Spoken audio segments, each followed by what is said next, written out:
Salut à tous et bienvenue sur Tarif et News semaine 15. Alors, aujourd'hui c'est férié, mais bon, je travaille quand même, mais je me suis permis de ne pas faire de live ce midi. De toute façon, comme il y a les enfants, vous allez l'entendre sans doute dans cette vidéo, je n'en doute pas, c'est pas forcément facile de faire des lives. Alors, le programme de cette semaine, aujourd'hui Tarif et News, voilà, vous êtes dedans. Demain à 21h, on va déballer avec l'ami Poulpi tout.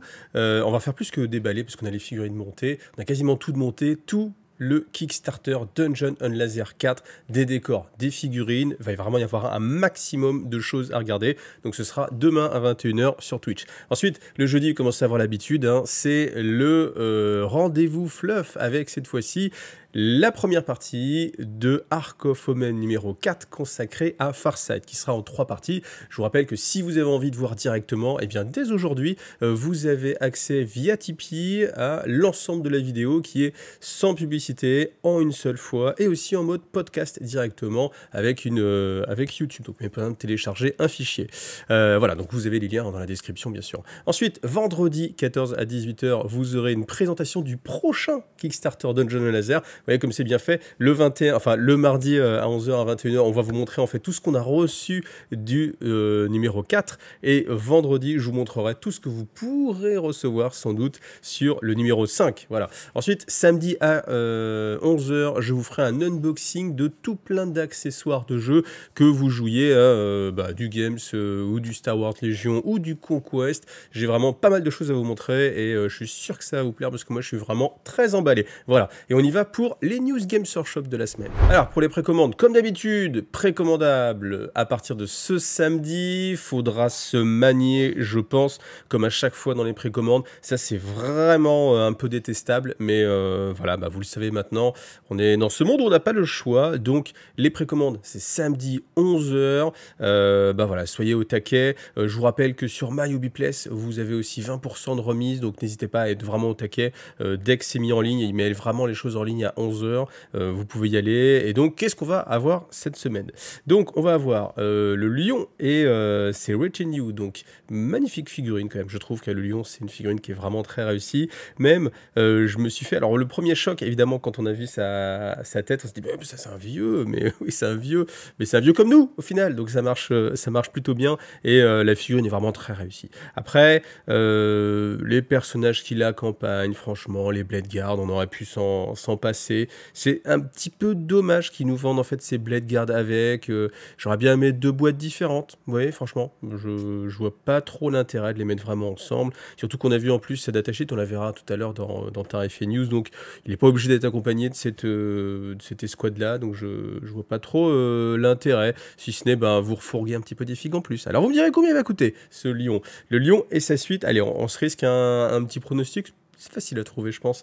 Allez, vas-y, pronostic, vous mettez dans les commentaires le prix pour le lion et les Blade Guard. Et surtout, 3 affiches. Attention, on n'est pas oublié les 3 affiches, ça peut faire influencer un petit peu le prix. Donc allez-y, pronostic.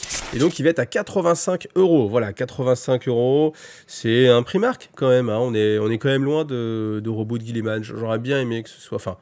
J'aurais aimé que ce soit dans la même gamme de prix pour que ce soit assez cohérent. Là, honnêtement, vous jouez Dark Angel, vous dites, moi, je veux juste mon prix marque. Si vous n'avez pas envie d'avoir les Blade Guard, vous êtes un petit peu obligé de payer cette taxe de Blade Guard. Ensuite, Ark of Omen, le lion, donc qui est le dernier tome. Il y a 5 tomes qui vont sortir. On verra aussi tout à l'heure qu'il y aura un petit peu d'autres choses, mais sur tout ce qui est bouquin physique, c'est le dernier. C'est pareil, les quantités, c'est toujours ultra limité. Bon, après, vous avez de la chance, vous êtes sur IGTV, donc... normalement, si tout va bien, je vous ferai aussi tout ce qui est review en termes de lore, donc tout ce qui est historique, vous le connaîtrez directement grâce aux vidéos fluff. Voilà. Mais en tout cas, ce livre va coûter 45 € et vu le nombre très réduit, ne traînez pas à faire vos précommandes. Ensuite, le Supreme Grand Master Azrael qui sort seul, parce qu'avant il sortait aussi avec Vashtor dans la boîte, un duel à Azrael contre Vashtor. Donc le prix est assez cohérent, le prix est de 35 €.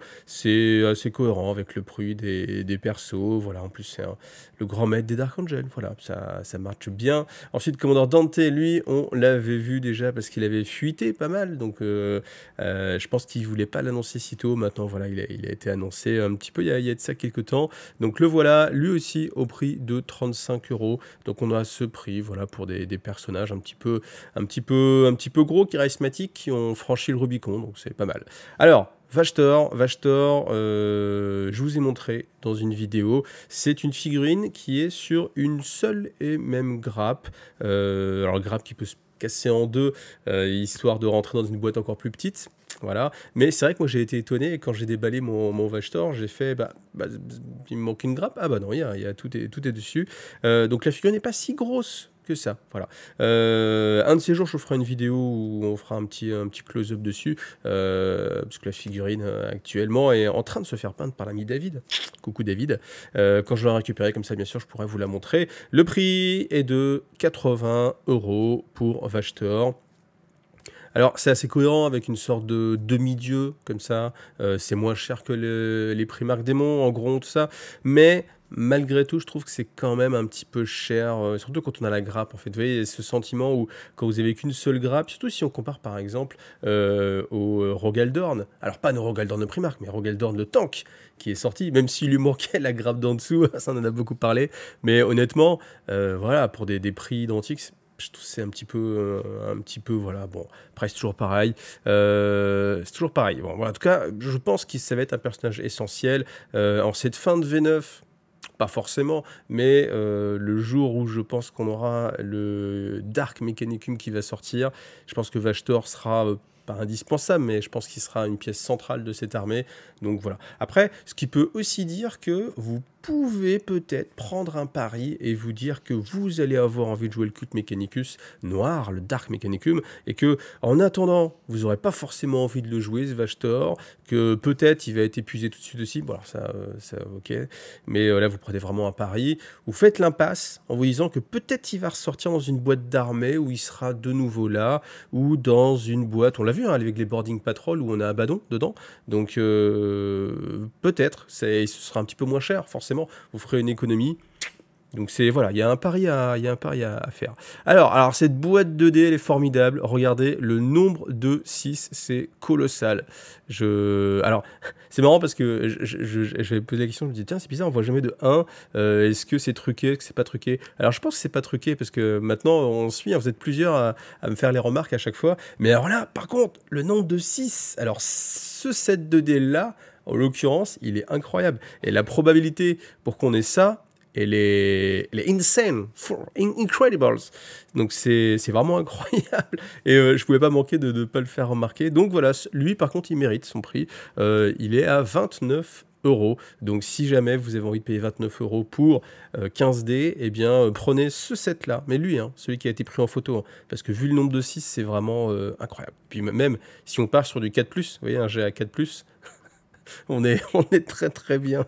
Même un G à 5+, vous en ratez que 3, c'est vraiment incroyable. Donc voilà. Ensuite, Boarding Patrol League of Votan, 110 €. On avait déjà vu tout ça. Ensuite, Boarding Patrol Agent of the Imperium, 110 € aussi. Et ça, c'est assez intéressant parce que ça nous envoie vers peut-être...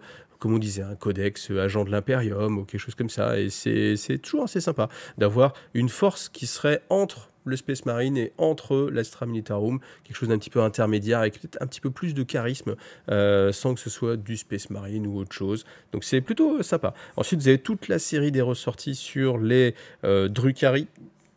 Plein de figurines Celles-ci, je me rappelle, pour les avoir vues, elles sont vraiment horribles. Hein, Alors, je parle pas de la sculpture, même si la sculpture, voilà. Je parle vraiment, c'est du fine cast, donc fine cast, à ébarber et tout, c'est vraiment difficile. Hein. Ça aussi, vraiment compliqué. Voilà. Alors, je trouve, j'ai même pas lu, ça se trouve, ils disent qu'ils le ressortent en métal, mais je pense que non, ça va être encore en failcast. Voilà. Si jamais c'est en métal, tant mieux, mais bon, voilà. Je prends pas la peine. Ensuite, Warhammer Horus Heresy, on a le Cerberus. Cerberus, c'était assez emblématique quand il était sorti chez Forge World, parce que lui, il est équipé avec les méga lasers de la mort. Le prix de ce Cerberus, 90 €. Vous voyez, quand on est à 90 € le Cerberus Heavy Tank Destroyer et qu'on est à 80 € le Vachetor, vous allez dire oui, mais ça va moins se vendre, etc. Mais je trouve que la logique, elle est quand même un petit peu compliquée en fait. Bon, c'est parce que même après, sur Horus Heresy, même si on a appris, hein, parce que vous l'avez vu dans les vidéos, que c'est finalement quelque chose qui marche quand même assez bien, qui se vend assez bien, voilà, je trouve quand même que l'écart de 10 €, il fait mal pour Vachetor. Et ensuite, le Sicarian Venator Tank Hunter, je pense que lui aussi, il va se vendre comme des petits pains. Et le prix, 65 €, parce que je vous rappelle que tout ça, c'est bien sûr disponible en magasin chez vos revendeurs, chez My Hobby Place, chez les partenaires, et puis en plastique. Et ça, tous ceux qui ont monté, ou... oh, alors, non, le pire, c'est tous ceux qui n'ont pas encore monté, les gars, j'ai une pensée pour vous. Si vous avez encore, genre le Venator de ces Forge World, eh bien écoutez, bon courage à vous. Ensuite, pour Blood Bowl, eh bien, Cindy Power Pistol and Puggy Bargain Breeze. Voilà, donc des petites figurines. Alors toujours pareil, voilà, toujours l'humour sur Blood Bowl qui est caractéristique, et j'aimerais bien qu'un jour il nous sorte encore un jeu un peu délirant comme ça, avec pas mal d'humour, qui serait dans l'univers de Warhammer 40 000.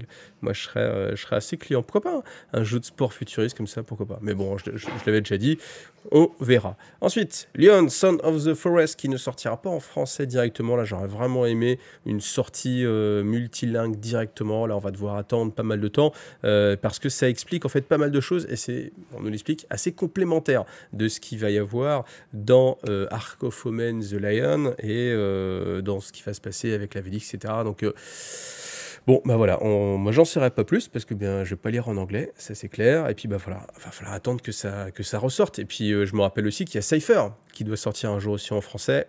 J'aurais bien aimé déjà lire Cypher, puis après lire le Lion. Mais en tout cas, c'est assez intéressant. Ensuite, des sorties en allemand, et puis le White Dwarf, mais on va le voir aussi en détail.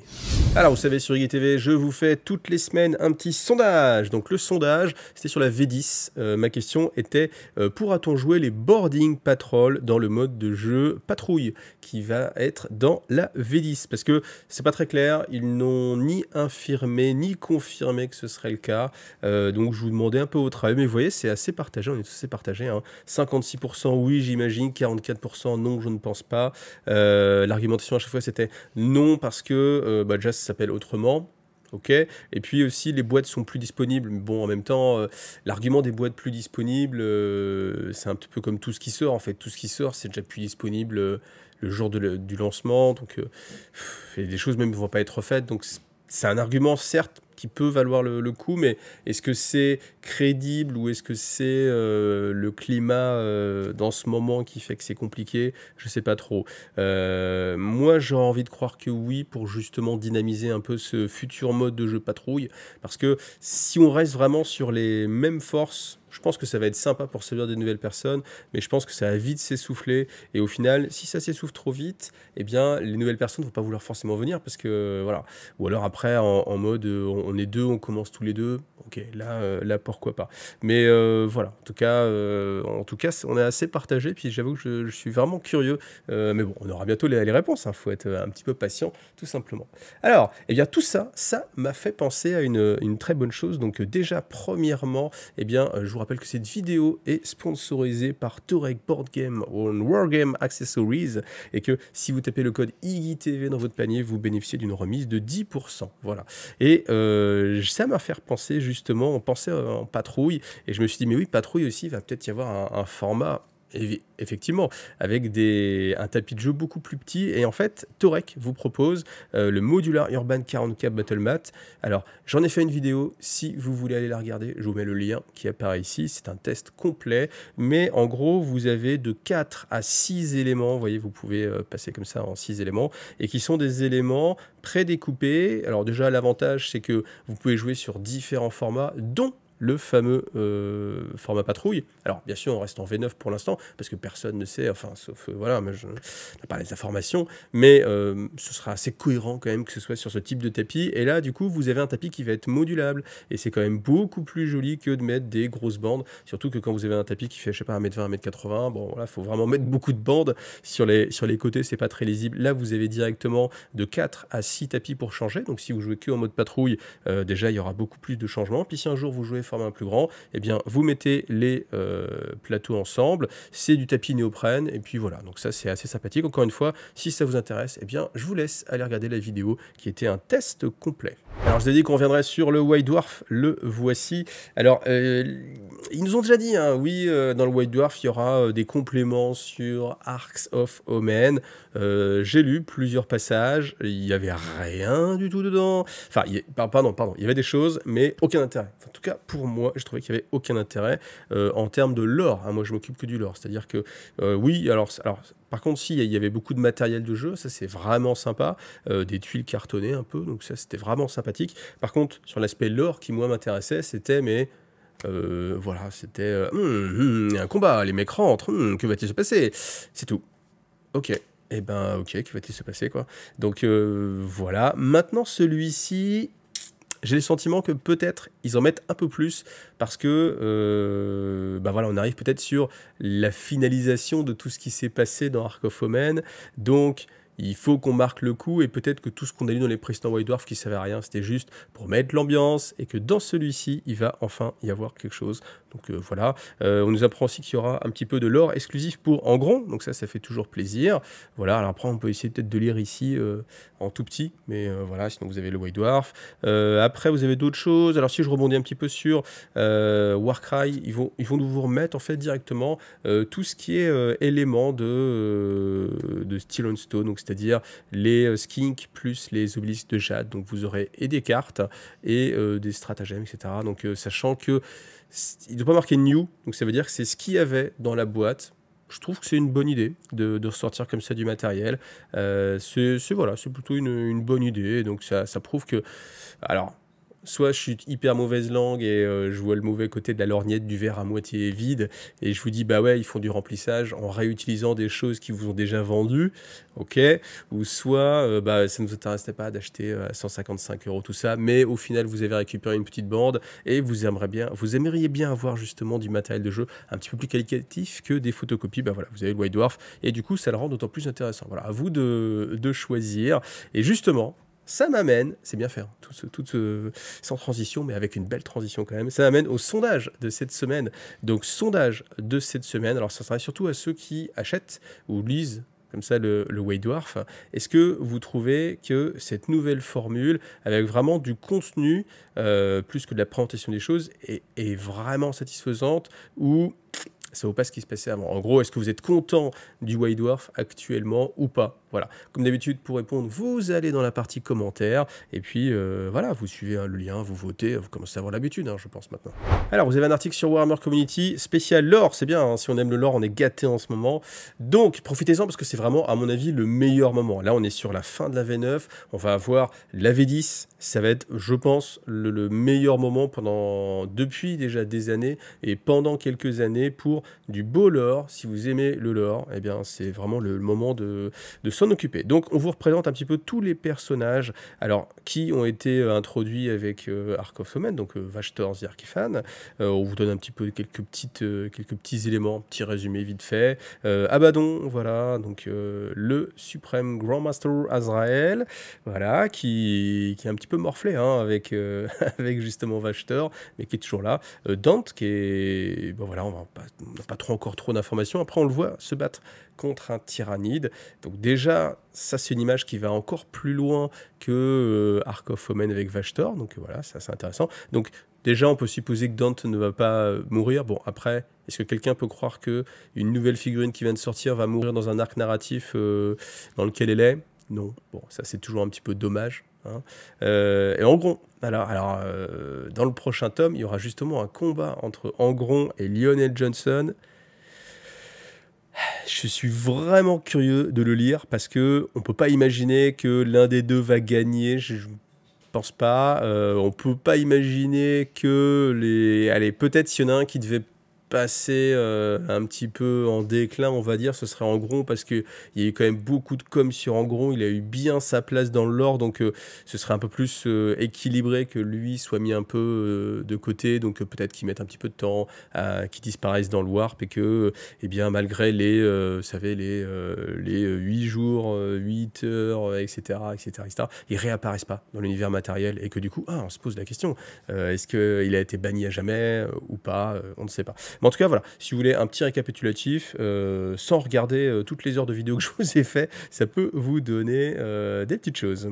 Alors ensuite, bien entendu, c'est le moment pour moi de remercier tous les tipeurs, tous ceux qui me font vivre et qui vous permettent d'avoir ces vidéos, parce que ces vidéos, elles sont en effet sponsorisées de temps en temps par Torek ou d'autres, mais aussi et surtout, toute la chaîne est sponsorisée par ceux qui me soutiennent sur Tipeee. Si les gens n'étaient pas là sur Tipeee, je ne pourrais pas faire ces vidéos, donc vous ne pourriez pas les regarder, et tout ce qui vous plaît, c'est grâce à tous ces gens-là. Et donc je voulais remercier tous ceux qui rejoignent comme ça, encore une fois, ou qui up un petit peu leur Tipeee. Donc merci Sash Romna, merci à toi Scar, merci Michel, merci Bazou, merci Loki Angel, merci Antoine, merci Christian, merci Greg, merci Quentin, merci Snoof et merci Silent Toaster. Voilà, merci vraiment à vous tous, et comme vous voyez, ça prend bien. Je suis vraiment très très content de comment marche la chaîne, et c'est vraiment... Vous voyez, ça me permet de respirer, d'être beaucoup plus calme. Le fait d'avoir franchi le pas, d'être financé par, pas le chômage, mais par vous, c'est... alors c'est... Oui, on s'est lancé, mais vous voyez, il y a une sorte de chose libératrice, en fait. C'est ce que j'expliquais à un ami, je disais, maintenant que je me suis lancé, juste avant de se lancer, je me disais, est-ce que je vais y arriver, est-ce que je vais y arriver? Là, maintenant qu'on est lancé, on a fait le grand saut, et ben en fait, maintenant, t'as plus qu'à planer, en fait, tu vois, soit dans le bon sens, soit en descendant, soit en montant. Là, je trouve que c'est plutôt en montant, donc c'est agréable, mais c'est assez libérateur. Donc vraiment, merci beaucoup à vous tous, et puis, n'hésitez pas à continuer à soutenir la chaîne, parce que, voilà, faut toujours continuer à alimenter. Si on souffle pas dessus, vous voyez, le planeur, il va pas monter. Donc voilà. Mais en tout cas, merci énormément à vous tous. Le meilleur moment. Ça y est, enfin des nouveautés sur les tyrannides. Alors, qu'est-ce qu'on voit? Eh bien, on va voir une nouvelle figurine, tout à fait. Déjà, là, alors, le visuel, là, je trouve vraiment très, très, très réussi. La vidéo en elle-même. En plus, ils ont choisi, je pense, le meilleur modèle. Et après, tout de suite, ce qui doit vous choquer, c'est que vous faites, tiens, comment ils l'ont appelé? Von Ryans Leaper. Tu fais, attends, c'est pas un lictor, c'est pas les nouveaux lictors. Alors, on regarde un petit peu, on continue. Et puis, en fait, attends, c'est un lictor, ça. Ça ressemble à un lictor. Non, je ne trouve pas que ça ressemble à un lictor. En tout cas, on retrouve un petit peu, hormis peut-être les crochets, et encore, on peut imaginer qu'ils viennent de sa bouche. C'est très très très semblable à un lictor, alors sauf la queue voilà, qui est un peu plus grande, mais on nous explique que non, ce ne sont pas des lictors, donc c'est bien une nouvelle unité. Et puis là où le lictor était le tueur solitaire, et bien eux en fait ils vont chasser en groupe. Donc c'est voilà, c'est la différence. Donc voilà, votre boîte de trois Von Ryan. Alors Von Ryan, je me suis dit, qu'est-ce que c'est? On nous dit Von Ryan, voilà, vous n'avez pas de l'accréditation encore pour le savoir. Donc moi je dis, bon, on va regarder sur Internet. Alors sur Internet, la seule chose que j'ai trouvée, c'est ça. Donc, enfin, comment ça s'appelle? C'est Von Ryan Express. L'Express du colonel Von Ryan, un truc sur la Seconde Guerre mondiale, voilà, avec, comment il s'appelle? Avec Frank Sinatra. Bon, est-ce qu'il y a autre chose ou pas? Je ne sais pas, mais c'est assez intéressant. Donc voilà. Après, cette image-là, alors quand on la regarde vite fait, si elle est floue, on a vraiment l'impression qu'on est sur un alien, vous savez, des aliens Giggers, mais en fait c'est sa griffe, hein, c'est pas une tête, mais on pourrait croire qu'il y a... Moi, au début, j'ai arrêté ça, j'ai fait quoi? Ah d'accord. Non, c'est juste sa patte qui a remis la photo. Là, alors par contre, je sais pas si ça vient de la sculpture, mais alors cette photo, elle est pourrie. Hein. Le mec qui fait les photos, cette photo, elle est pourrie. On voit rien, on comprend rien à ce qu'est la figurine. Mais après, vous me direz, c'est pas facile. Et c'est vrai que c'est pas facile. C'est pour ça que moi, vraiment, celle que je préfère, c'est quand on la voit tourner ici. Voilà, c'est beaucoup plus sympathique. Mais en tout cas, voilà, les nouvelles figurines arrivent. Alors, ça commence à faire beaucoup. Pardon, ça commence à faire beaucoup de figurines sur les tyrannides, parce que je pensais que ce serait des nouveaux licteurs, mais là, c'est pas des nouveaux licteurs, donc on va vraiment rajouter. J'ai peur qu'il y ait... alors, pourrait me dire, on se plaint alors qu'on a trop à manger, mais au final, j'ai un peu peur qu'il y ait des rôles qui n'aient pas de sens, en fait. Vous voyez, ils ont parlé aussi d'une autre unité psychique comme un maléceptor mais plus petit, quelque chose entre. En fait, c'est qu'ils sont en train de combler vraiment toutes les places qu'il pourrait y avoir entre des unités. Donc, je demande à voir une fois que le codex sera sorti, hein, mais j'ai peur qu'au final, ça n'ait pas de sens et que certaines unités soient jamais jouées. Et puis, pour équilibrer tout ça, on sait que c'est impossible. Mais en tout cas, je ne boude pas mon plaisir. Des nouvelles figurines tyrannides, ça me fait bien plaisir. Et puis on termine avec Lionel Johnson. Donc on a toutes ces statistiques. Donc on a la datasheet. Alors voilà, je peux vous la montrer. Lionel Johnson, alors il nous la montre, mais en même temps elle va être valable encore 2-3 mois maximum. Au final, c'est quand même pas plus mal parce que sinon vous l'auriez eu uniquement dans... Enfin en même temps, je suis en train de me dire... En fait, je me suis dit, il la donne pour tous ceux en fait qui pourront pas la récupérer dans la figurine, parce que la figurine sera... en exclu, limité, voilà, il faudra attendre, etc. Mais en même temps, je me dis, si on n'a pas la figurine, compliqué. Ou alors peut-être qu'ils pensent aux gens qui font de l'impression 3D. Donc c'est très gentil à Games Workshop. Ou alors peut-être que le but c'est de dire, regardez, ça va être une brutasse, donc n'hésitez pas à l'acheter et à vous jeter dessus. Donc les stats de base, donc mouvement 8, 2+2+, 6, 6, voilà, on a l'habitude. C'est très très classique. Alors il y a un pistolet combi bolter, mais assez traditionnel au final. Hein. Vous voyez, force 4, PA-1, dommage 2. Alors, dommage 2 quand même. Bon, voilà, on peut penser même encore plus. Voilà, pistolet plasma, son épée, soit force plus 4, PA-5, dommage 4, pour 10 attaques, hein, quand même, on a vu 10 attaques, ça commence à pas trop rigoler. Ou alors l'attaque sweep qui, bien sûr, va doubler ça, on commence à avoir l'habitude, c'est un peu toujours le même système. Donc 20 attaques, force utilisateur, à -3. Dommage 2, tout en sachant que bien sûr il a les petites relances, hein, relance les 1 pour toucher, les 1 pour blesser, il le fait en aura évidemment, on ne pourrait pas espérer moins. Ce qui va vraiment faire la différence, on va regarder ici, voilà, Martial Exemplar, donc le plus fort pour combattre, il combat en premier, donc voilà, ça c'est toujours bien, parce que dans les duels, voilà, ça va être assez sympathique. Alors après, si d'autres personnages ont la même règle, évidemment, eh bien, voilà, faudra faire comme d'habitude. Alors, après, je ne sais pas comment ça va se passer avec la V10, j'imagine qu'il n'y aura pas de différence avec la V9, sur ce point-là, en tout cas, sur qui peut combattre en premier, mais... Voilà. Parce qu'après, bon voilà, se pencher trop sur les règles, tout en sachant que bientôt elles ne seront plus d'actualité, pas trop perdre de temps là-dessus. Et puis voilà, les petits watchers qui l'accompagnent, et bien en fait c'est simplement la capacité de faire un Deny the Witch. Vous pouvez le faire que 2 fois, parce qu'il n'y en a que 2. Alors après, peut-être si vous collez d'autres figurines comme ça de watchers que vous avez récupéré, peut-être que ça peut marcher aussi, hein, je ne sais pas. Voilà. Bon, en tout cas, merci à vous d'avoir vu cette vidéo. J'espère que vous avez pris autant de plaisir que moi, parce qu'il y a quand même pas mal de choses. Et puis, on va rester sur quoi? Sur les tyrannides, évidemment. Voilà, j'attends avec impatience d'avoir encore plus de choses qui nous montrent vraiment le contenu de la boîte. Et puis voilà, allez, on se retrouve bientôt, merci à tous, et à bientôt, salut à tous. Allez, j'ai oublié de vous dire, mais le lundi 17, il n'y aura pas de tarif et news, ni de live le lundi. Voilà, donc lundi, ce sera tranquille, ce sera férié pour moi cette fois-ci. Voilà, merci à vous.